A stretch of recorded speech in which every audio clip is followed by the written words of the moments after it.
DavidSon, thank you so much for continuing with us in the few minutes in the pastoral epistles. We're still in 1 Timothy. We're in chapter 2, and we're going to talk about holy words for holy women. Yes, and I'll be coming from verses 8 through 10, and it reads, In every place of worship I want men to pray with holy hands, lifted up to God, free from anger and controversy. And I want women to be modest in their appearance. They should wear decent and appropriate clothing, and not draw attention to themselves by the way they fix their hair or by wearing gold or pearls or expensive clothes. For women who claim to be devoted to God should make themselves attractive by the good things they do. Amen. Thank you so much for that.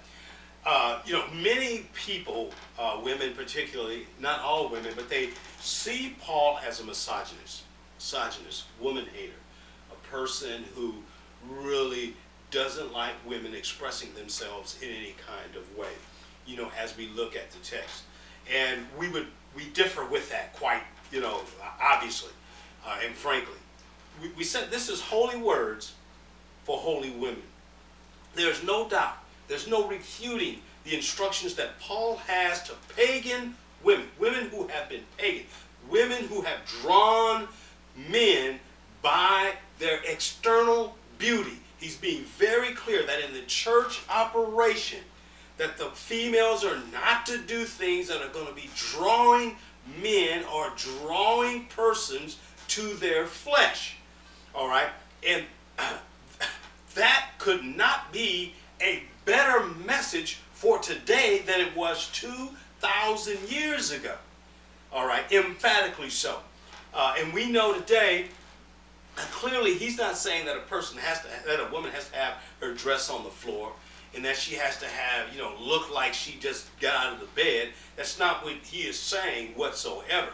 And by saying looking like she just got out of the bed as if, she has not made herself up to look cheerful. It's interesting, something Jesus said, and Paul is certainly going to follow Jesus when it has to do with fasting. He says, get yourself up, pick yourself up. Don't let people know that you're actually fasting. That means that on the outside that your countenance is to be a positive countenance. And the same can be said for, these are holy words for holy women. If you find yourself having real issues with what Paul is saying here, if you have real issues with it, then you probably have some real areas of growth that you need in your life. There's no doubt today, with the kind of circumstances that we have, there's more pressure from a sexual perspective in and around churches today than any time in my ministry history. And that may not be all of living in life, but it's consistent with what we've seen over 2,000 years. And it is more feverish today. I think the impact is greater today because the enemy's time is running out. And so these are holy words for holy women. And it's interesting. He takes a turn from saying men have holy hands, bless God.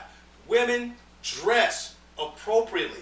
The reason why he is saying this is because it's been brought to his attention.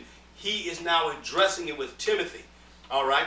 And it's always difficult when a man has to tell women, hey, look, we need to dress more appropriately. And what's that appropriately going to be? It depends on each church, each operation. But I can tell you this. Your spirit ought to tell you if something's too low. Your spirit ought to tell you if something's too high. Your spirit ought to tell you if your fragrance is too loud. The spirit ought to tell you, or somebody has to share that with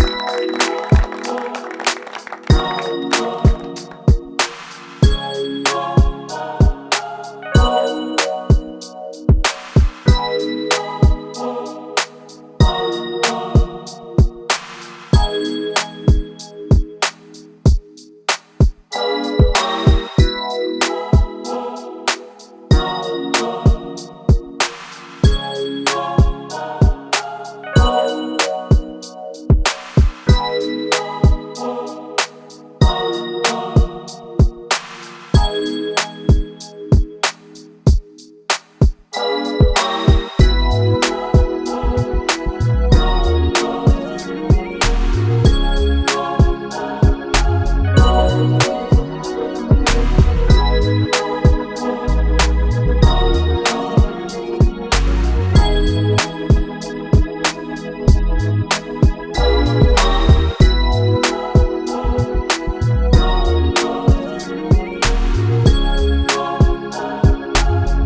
Peace.